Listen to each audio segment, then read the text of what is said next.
കണ്ടത്. അങ്ങനെ ഒരു പെൺകുട്ടീനെ എനിക്കറിയില്ല, ഞാൻ കണ്ടിട്ടില്ല, ഞാൻ അവര് സംസാരിച്ചിട്ടില്ല. ഹലോ,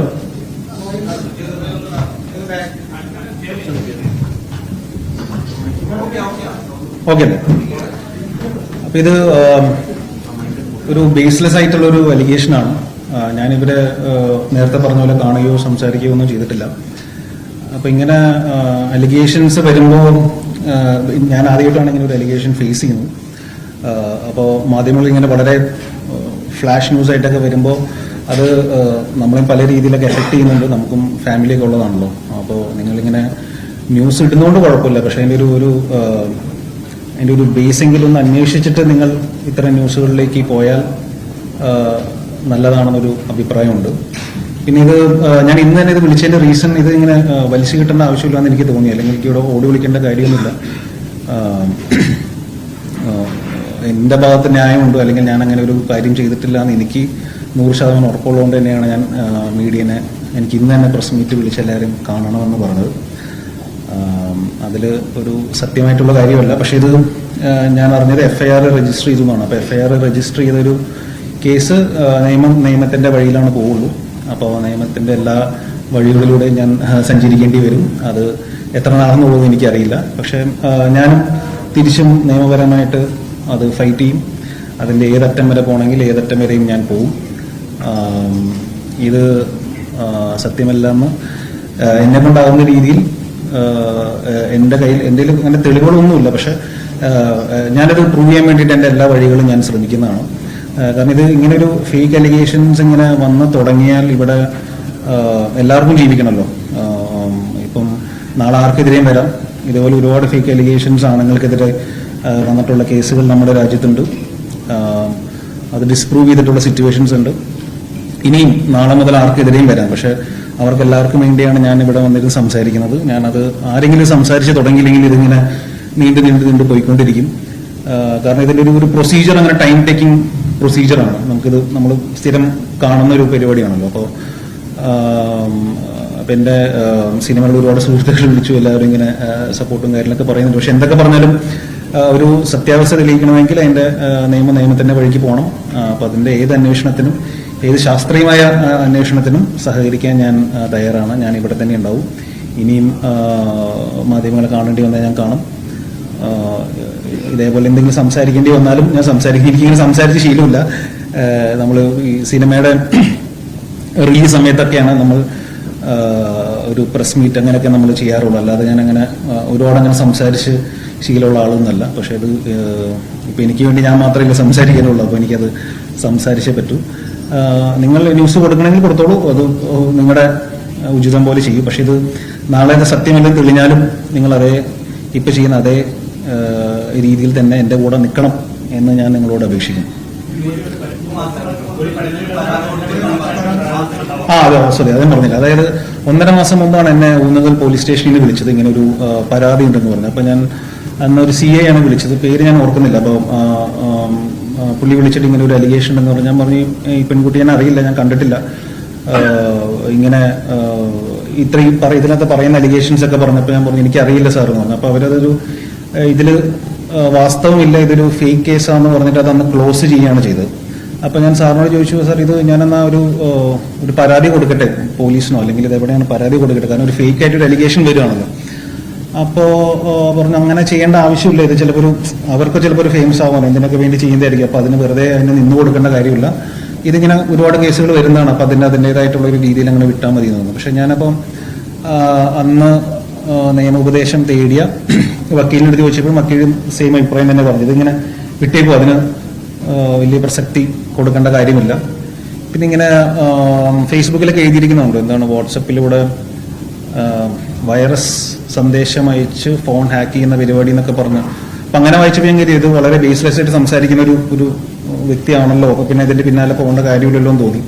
അപ്പൊ അങ്ങനെയൊക്കെ ചെയ്യാൻ അറിയായിരുന്നെങ്കിൽ എന്തൊക്കെ നമുക്കിവിടെ ചെയ്യാം. എനിക്ക് അങ്ങനെ ബേസിക്കലി ഇത്രേ ഉള്ളൂ. എനിക്ക് ഒരു പരിചയമില്ല.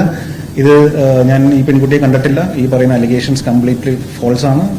അതിന് ഞാൻ നിയമത്തിന്റെ എന്ത് കാര്യത്തിനും സഹകരിക്കാൻ ഞാൻ തയ്യാറാണ്. എങ്ങും പോകുന്നില്ല, ഇവിടെ തന്നെ ഉണ്ടാവും, നിങ്ങളുടെ മുമ്പിൽ തന്നെ ഉണ്ടാവും.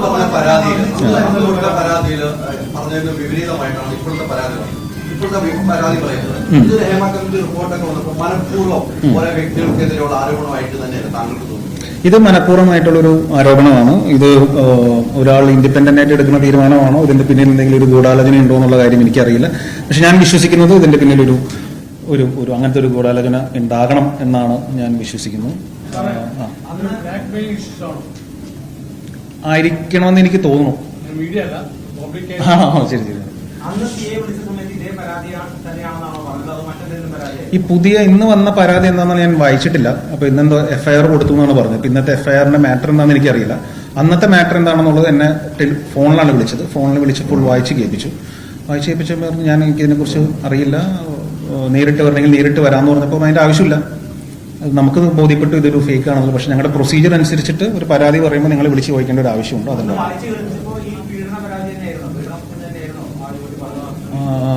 അങ്ങനെ എന്തൊക്കെയായിരുന്നു അതിൻ്റെ അത് പറഞ്ഞത്, കറക്റ്റായിട്ട് ഞാൻ ഓർക്കുന്നില്ല. പക്ഷെ ഇതേ മൂഡിലുള്ള പരിപാടിയായിരുന്നു. ഒരു ഹോട്ടൽ മുറിയിൽ പോകുന്ന ഒരു ഹോട്ടലിൽ ചെന്ന് ഇങ്ങനെ കണ്ടു, പരിചയപ്പെട്ടു, പിന്നെ എന്തോ പീഡിപ്പിച്ചു, അങ്ങനെ എന്തൊക്കെ രീതിയിലാണ് അന്ന് പറഞ്ഞതെന്നാണ് എൻ്റെ ഒരു ഓർമ്മ.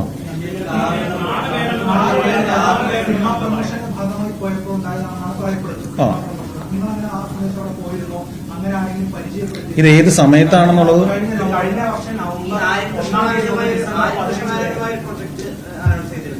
അതിന് കാസ്റ്റിംഗ് കോഡുമായി ബന്ധപ്പെട്ടാണ് ആദ്യം ഇങ്ങനെ ഒരു അലിഗേഷൻ നമ്മൾ ശ്രദ്ധിക്കുന്നത്. വിമൺ പവറുള്ള വിമൺ വേണമെന്നും പല രീതിയിൽ കഴിവുകളുള്ള സ്കിൽസ് ഉള്ള വിമൺ വേണമെന്നുള്ള പോസ്റ്റ് ഷെയർ ചെയ്തുകൊണ്ടാണ് ഇവർ ആദ്യം ഇങ്ങനെ ഒരു പ്രതികരണം ഇങ്ങനെ ഷെയർ ചെയ്തത്. അപ്പൊ അവിടെ നിന്നാണ് ഇങ്ങനെ ഒരു പരാതി ഉണ്ടെന്നും ഇങ്ങനെ ആരോപണം ഞങ്ങളുടെ ശ്രദ്ധയിലേക്ക്, മാധ്യമങ്ങളുടെ ഒക്കെ ശ്രദ്ധയിലേക്ക് വരുന്നത്. അപ്പൊ നിങ്ങൾ കൂടി ഒരു ഭാഗമായിട്ടുള്ളൊരു പ്രൊജക്ട് ആയിരുന്നല്ലോ ഇത്. ആദ്യമേ ഞാൻ ഈ ഫേസ്ബുക്കിൽ ഈ പോസ്റ്റ് കണ്ടപ്പോൾ ഞാൻ ആര്യനെ വിളിച്ചിരുന്നു. അപ്പൊ ആര്യനെ വിളിച്ചപ്പോൾ നമ്മളിതിന് കാസ്റ്റിംഗ് കോളിന് നമ്മളൊരു ആഡ് പോലെ കൊടുത്തിരുന്നു. അപ്പൊ അതിന് ഒരുപാട് എൻക്വയറീസ് വന്നിട്ടുണ്ടെന്ന് പറഞ്ഞു. അപ്പൊ ഞാൻ പറഞ്ഞു ആര്യൻ ഇങ്ങനെ ഒരു അലിഗേഷൻ ഉണ്ട്, ഇങ്ങനെ നിങ്ങൾ എന്താണ് പറയാ ഓഡിഷൻ നടത്തിയിരുന്നു എന്ന് ചോദിച്ചു. അപ്പൊ ആര്യൻ പറഞ്ഞു ഞങ്ങൾ ഓഡിഷൻ നടത്തിയിട്ടില്ല, ഞങ്ങൾക്ക് ഒരുപാട് എൻട്രി വന്നതിൽ നിന്ന് ആര്യന് മനസ്സിൽ ഇഷ്ടപ്പെടുന്ന ആൾക്കാരെ ഷോർട്ട് ലിസ്റ്റ് ചെയ്തുകൊണ്ടിരിക്കുന്നുള്ളൂ, ഞങ്ങൾ ഇതുവരെ ഓഡിഷനിലേക്ക് എത്തിയിട്ടില്ല എന്ന് പറഞ്ഞു. ഞാൻ വിചാരിച്ചു ഈ ഓഡിഷനിൽ വന്നിട്ടുള്ള ആരോ ഇനി എന്തെങ്കിലും ഓഡിഷൻ നടത്തി അതിന് ഇഷ്ടപ്പെടാത്ത എന്തെങ്കിലും കാര്യങ്ങൾ ഇവരുടെ ഭാഗത്ത് ഉണ്ടായിട്ടാണോ എന്ന് ഞാൻ ക്രോസ് ചെക്ക് ചെയ്താണ് ആദ്യമേ. പക്ഷെ അപ്പം അങ്ങനെ ഒരു പരിപാടി, അതായത് ഓഡിഷനിലേക്ക് അത് നടന്നിട്ടില്ല എന്നാണ് സംവിധായകൻ എൻ്റെ അടുത്ത് പറഞ്ഞത്. പിന്നെ ഞാൻ ഈ സമയത്ത് ഞാൻ ഏതാണ് മലയാളി ഫ്രം ഇന്ത്യയുടെ ഷൂട്ട് ഉണ്ടായിരുന്നു. അത് കഴിഞ്ഞിട്ട് ഞാൻ ഹോട്ട്സ്റ്റാറിന് വേണ്ടി ചെയ്യുന്ന ഫാർമ എന്ന് പറഞ്ഞൊരു സിനിമയുടെ ഷൂട്ടായിട്ട് ഞാൻ പാലക്കാടായിരുന്നു. അങ്ങനെ പല പല സ്ഥലത്ത് ഞാൻ ട്രാവൽ ചെയ്തിട്ടുണ്ട്. അപ്പൊ ഇതിന്റെ ഒരു വേറൊരു ഇഷ്യൂ എന്താണെന്ന് വെച്ചാൽ ഇതിപ്പോൾ ഈ ലീഗലി നിൽക്കുന്നതുകൊണ്ട് ഒരുപാട് കാര്യങ്ങൾ എനിക്ക് മീഡിയയുടെ മുമ്പിൽ വെളിപ്പെടുത്താൻ പറ്റുന്ന ഒരു അവസ്ഥയല്ല. എന്നോട് ഒരു പരിധി കൂടുതൽ സംസാരിക്കരുതെന്ന് പറഞ്ഞിട്ടുണ്ട്. ഇതിന് എനിക്ക് സംസാരിച്ച് ശീലമില്ല, അപ്പം അറിയാതെ എന്തെങ്കിലും പുറത്ത് വരുമെന്നുള്ളത് എനിക്ക് അറിഞ്ഞുകൂടാ. പക്ഷെ ഞാനും കെയർഫുൾ ആയിരിക്കുകയാണ്, കാരണം അത് സൂക്ഷിക്കണം.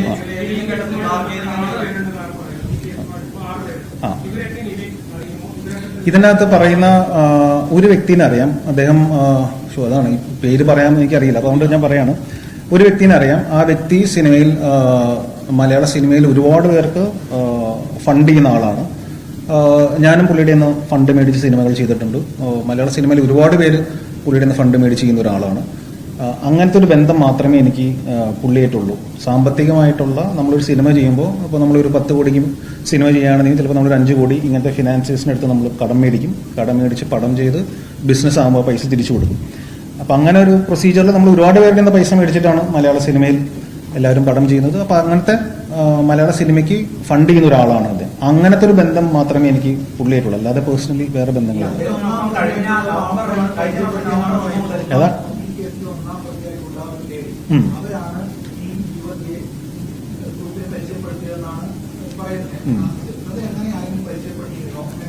ഇല്ല, എനിക്ക് ഒന്നാം പ്രതി ആരാന്ന് പറഞ്ഞൂടാ, ബാക്കിയുള്ളവർ ആരാന്ന് പറഞ്ഞൂടാ.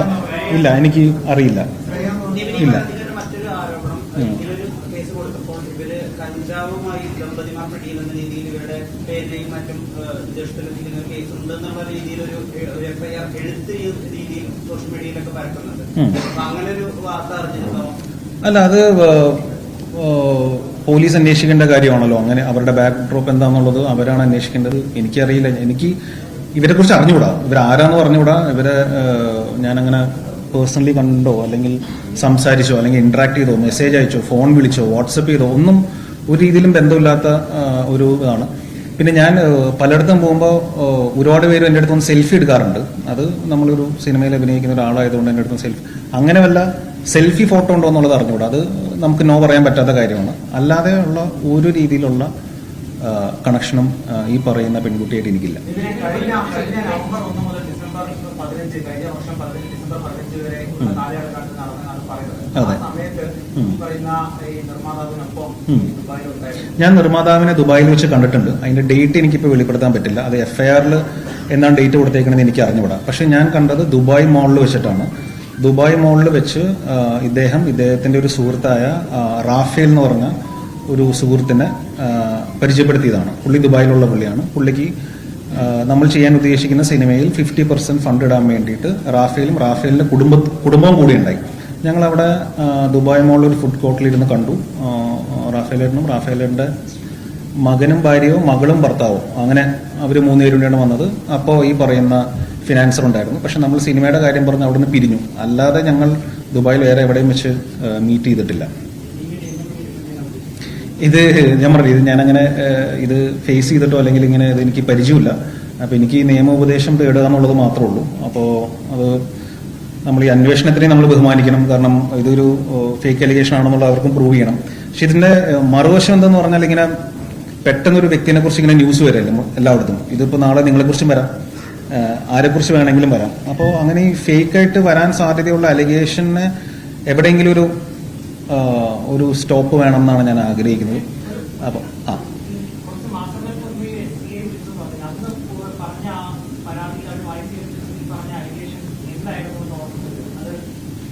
അതാണ് ഞാൻ പറഞ്ഞത്. അത് എനിക്കിപ്പോൾ ഇവിടെ വെച്ച് സംസാരിക്കാൻ പോകുന്ന എനിക്ക് അറിഞ്ഞൂടെ. ഞാൻ അഡ്വക്കേറ്റായിട്ട് ചോദിച്ചിട്ട് ഇപ്പോഴത്തെ അലിഗേഷൻ എന്താണെന്നുള്ളത് ഞാൻ വായിച്ചില്ല. അന്ന് എന്നെ ഫോണിൽ ജസ്റ്റ് പറഞ്ഞൊരു സാധനം മാത്രമേ ഉള്ളൂ. അപ്പോൾ ഒരു രീതിയിലും ബന്ധമില്ലാത്തൊരു അലിഗേഷൻ ഇതെന്താ ഇങ്ങനെ വരുന്നതെന്ന് എനിക്ക് മനസ്സിലായി. അപ്പോൾ CNയോട് പറഞ്ഞത് ടെൻഷൻ അടിക്കേണ്ട കാര്യമില്ല, ഇത് ഇങ്ങനെ വരുന്നതാണ്. അത് നമ്മുടെ അന്വേഷണത്തിൽ ഇതിലൊരു വാസ്തവമില്ലാന്ന് ഞങ്ങൾക്ക് മനസ്സിലായി എന്ന് പറഞ്ഞു. ഏതാ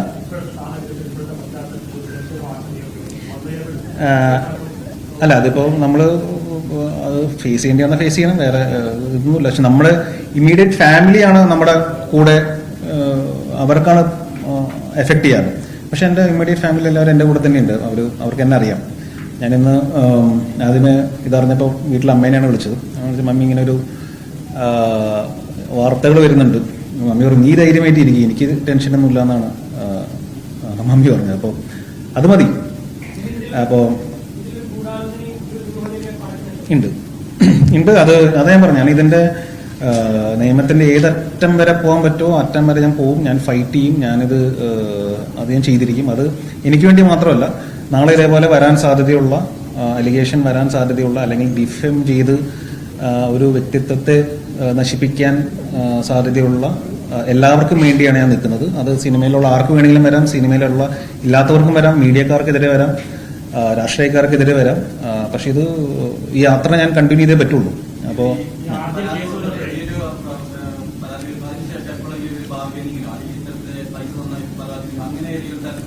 ഇല്ല, എന്നെ കോണ്ടാക്ട് ചെയ്തിട്ടേ ഇല്ല, ഞാനും കോണ്ടാക്ട് ചെയ്തിട്ടില്ല. അതേ പറഞ്ഞു, ഞാൻ ഇതുവരെ അങ്ങനെ സംസാരിക്കുകയോ മെസ്സേജ് അയക്കുകയോ അല്ലെങ്കിൽ വാട്സപ്പ് ചെയ്യോ അങ്ങനെ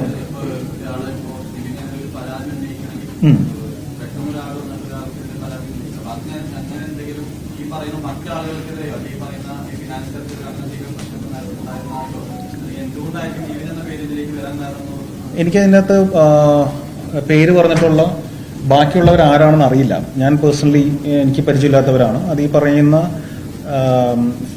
സിനിമയിൽ ഫിനാൻസ് ചെയ്യുന്ന പുള്ളിയുടെ സുഹൃത്തുക്കളാണോ എന്ന് പോലും എനിക്ക് അറിഞ്ഞുകൂടാ. ഒരുപാട് പേരുടെ പേരുകൾ അതിൻ്റെ അകത്തുണ്ടെന്നുള്ളൂ. അത് അവരാണ് അതിന്റെ മറുപടി പറയേണ്ടത്. എനിക്കറിയാവുന്ന കാര്യങ്ങൾ പറയാൻ പറ്റുള്ളൂ.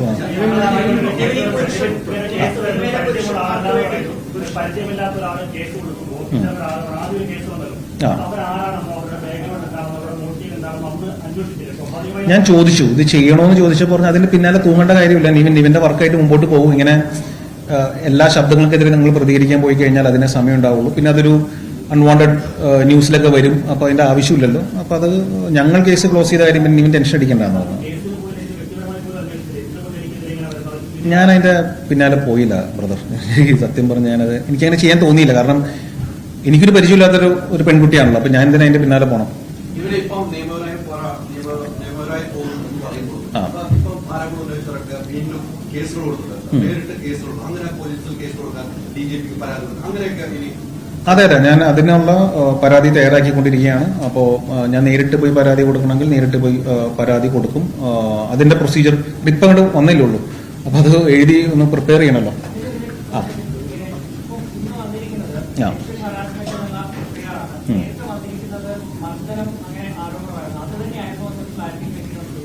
അത് ഞാനൊന്ന് ക്രോസ് ചെയ്യട്ടെ. എനിക്ക് ഇതിനെക്കുറിച്ച് സത്യമായിട്ട് ഇതില്ല. എനിക്കിപ്പോൾ ഇത്ര പറയാനുള്ളൂ. ഞാൻ ഓപ്പൺ ആയിട്ട് ഇപ്പോൾ ഇന്ന് തന്നെ വന്ന് പറഞ്ഞതിന്റെ റീസൺ ഇത്രേ ഉള്ളൂ. ഇതൊരു ഫോൾസ് എലിഗേഷൻ ആണ്. ഇതൊരു ഡിഫെയിം ചെയ്യാനായിട്ടുള്ള ഒരു കരുതി കൂട്ടിയുള്ള ഒരു ശ്രമമാണ്. അതിന്റെ പിന്നിൽ ഒരു ഗൂഢാലോചന ഉണ്ടാവുമെന്ന് വെച്ചിട്ടുണ്ടെങ്കിൽ ഉണ്ട്. സിനിമയ്ക്കെതിരെ, സിനിമാക്കാർക്കെതിരെ ഇപ്പം എല്ലാ ദിവസവും ന്യൂസുകൾ വന്നുകൊണ്ടിരിക്കുകയാണ്. ഇതിൽ ഏതൊക്കെയാണ് ശരി, ഏതൊക്കെയാണ് തെറ്റെന്നുള്ളത് നമുക്ക് അറിഞ്ഞുകൂടാ. ഒരു ഇൻഡസ്ട്രീനെ ബാധിക്കുന്ന കാര്യമാണ്. ഈ മലയാളം ഇൻഡസ്ട്രി എന്ന് പറഞ്ഞിട്ടുണ്ടെങ്കിൽ അങ്ങനെ അത്രയും മോശപ്പെട്ട ആൾക്കാർ മാത്രമുള്ള ഇൻഡസ്ട്രി ഒന്നല്ല. ഇവിടെ അല്ലാത്ത ആൾക്കാരുണ്ട്. ഇവിടെ സിനിമ മുമ്പോട്ട് പോകണം, ഈ ഇൻഡസ്ട്രി മുമ്പോട്ട് പോകണം. അത് നടന്മാർ മാത്രമല്ല, എല്ലാവർക്കും വർക്കിംഗ് ആയിട്ടുള്ള ഒരു അറ്റ്മോസ്ഫിയർ ഉണ്ടാവണം. അപ്പോൾ ഇതേപോലെ ഈ ഫോൾസ് എലിഗേഷൻസ് വരുമ്പോൾ എല്ലാവരും ഭയത്തിലാണല്ലോ. ആർക്കെതിരെ വേണമെങ്കിലും നാളെ വരുന്നൊരു അവസ്ഥയാണ്. അപ്പോൾ അത് ഇല്ലാതിരിക്കണം. അതിന് ആരൊക്കെ എൻ്റെ കൂടെ ഉണ്ടാവും എനിക്ക് അറിഞ്ഞൂടാ. പക്ഷെ ആരില്ലെങ്കിൽ ഞാൻ ഒറ്റയ്ക്ക് ഇതിന് ഞാൻ പോരാടും. ഞാനിത്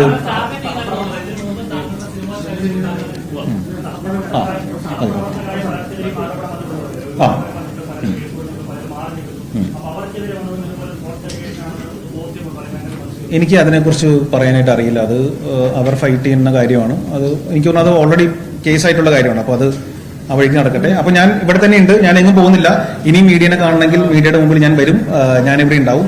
പക്ഷേ അനാവശ്യമായിട്ട് മീഡിയ ഇത് വളരെ ഭയങ്കര പീഡന കേസ് പ്രതി എന്നൊക്കെ പറഞ്ഞ് ചെയ്യുന്നതിന് മുന്നേ ഇതിനെക്കുറിച്ച് നിങ്ങൾ അന്വേഷിക്കുന്നവരാണല്ലോ. അപ്പോൾ നിങ്ങളും ഇതിൻ്റെ ഒരു സത്യാവസ്ഥ അന്വേഷിക്കാൻ പറ്റുമെങ്കിൽ അന്വേഷിച്ചിട്ട് ചെയ്ത് റിക്വസ്റ്റ് ആണ്. പക്ഷേ ഇല്ലെങ്കിലും കുഴപ്പമൊന്നുമില്ല. ഞാൻ പോരാടാൻ തീരുമാനിച്ചിരിക്കുകയാണ്. Thank you. ആരോപണ വിധേയനായി നിവിൻ പോളിയാണ് മാധ്യമങ്ങളോട് സംസാരിച്ചത്. ആരോപണങ്ങളെല്ലാം തന്നെ നിവിൻ പോളി തള്ളിക്കളയുന്ന സാഹചര്യം ആണ് ഉണ്ടാകുന്നത്. ഈ ആരോപണം ഉന്നയിച്ച യുവതിയെ തനിക്ക് അറിയില്ല എന്നാണ് നിവിൻ പോളി പറയുന്നത്. ഒപ്പം ഈ കേസിലെ ഒന്നാമത്തെ പ്രതി എന്ന് പറയുന്ന ശ്രേയ എന്ന വ്യക്തിയെയും തനിക്ക് അറിയില്ല. അതേസമയം ഈ കേസിലെ മറ്റൊരാളുമായി സാമ്പത്തിക ഇടപാടുകൾ നടന്നിട്ടുണ്ട്. സാധാരണ നിലയിൽ സിനിമകൾ ചെയ്യുമ്പോൾ ഇത്തരം സാമ്പത്തിക സഹായമൊക്കെ തേടാറുള്ള ഒരു വ്യക്തിയുടെ പേര് കൂടിയുണ്ട്. അതിനപ്പുറത്ത് ഈ പരാതിക്കാരെ അറിയില്ല. നേരത്തെയും ഇത്തരത്തിലൊരു പരാതി പോലീസിന് ലഭിച്ചിരുന്നതാണ്. അന്ന് അക്കാര്യങ്ങൾ പോലീസ് തന്നോട് അന്വേഷിച്ചതുമാണ്. അന്ന് ആ പരാതി അതൊരു ഫേക്ക് പരാതിയാണ് എന്ന് കണ്ടറിഞ്ഞുകൊണ്ട് പോലീസ് തന്നെ തള്ളിക്കളഞ്ഞതാണ്. പക്ഷേ പിന്നീട് താൻ കൗണ്ടർ പെറ്റീഷനോ ഒന്നും തന്നെ നൽകിയിരുന്നില്ല. അത് പോലീസിന്റെ നിർദ്ദേശപ്രകാരം തന്നെയാണ് ഇത്തരത്തിലൊരു പരാതിയുമായി താൻ മുന്നോട്ട് പോകാതിരുന്നത് എന്നാണ് പറയുന്നത്. ഇതിന് പിന്നിൽ ഗൂഢാലോചനയുണ്ട്.